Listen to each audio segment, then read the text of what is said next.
বামনগাছি সাহারা শাড়ি হাউসের পক্ষ থেকে সকলকে জানাই আন্তরিক অভিনন্দন। বামনগাছি সাহারা শাড়ি হাউস দীর্ঘ বছর ধরে আপনাদেরকে সুন্দর পরিষেবা প্রদান করে আসছে। আমরা বিশ্বস্ততার সাথে আপনাদেরকে পরিষেবা প্রদান করি এবং ন্যায্য দাম নেই, সেটা সকলেরই জানা। আমরা এখন নতুন করে অনলাইন পরিষেবা চালু করেছি।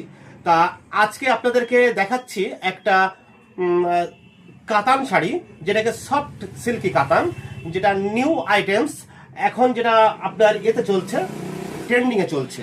অনেকগুলো কালার আপনারা দেখতে পাচ্ছেন, অনেকগুলো কালার। দেখুন, আপনারা এই শাড়িটা আপনারা বুক করতে চাইলে আপনারা শুধু কালার স্ক্রিনশট মারুন, স্ক্রিনশট মেরে আমাদের হোয়াটসঅ্যাপ স্ক্রিনে দেওয়া হোয়াটসঅ্যাপ নাম্বারে আপনারা মেসেজ করুন, আমরা আপনাদেরকে রিপ্লাই দেবো, আমাদের ন্যায্য দাম আপনাদেরকে বলে দেবো। আপনারা বুক করবেন ক্যাশ অন ডেলিভারিতে, অল ইন্ডিয়া ব্যাপী। আপনারা যেখানেই থাকুন একটি পয়সা আপনাকে দেওয়া লাগবে না। আপনার হাতে যখনই শাড়িটি পৌঁছবে তারপর আপনারা পেমেন্ট করবেন ক্যাশ অন ডেলিভারিতে। আমাদের পরিষেবা রানিং চলছে। তা আপনারা ভালো লাগলে এখনই বুক করুন স্ক্রিনে দেওয়া নাম্বারে।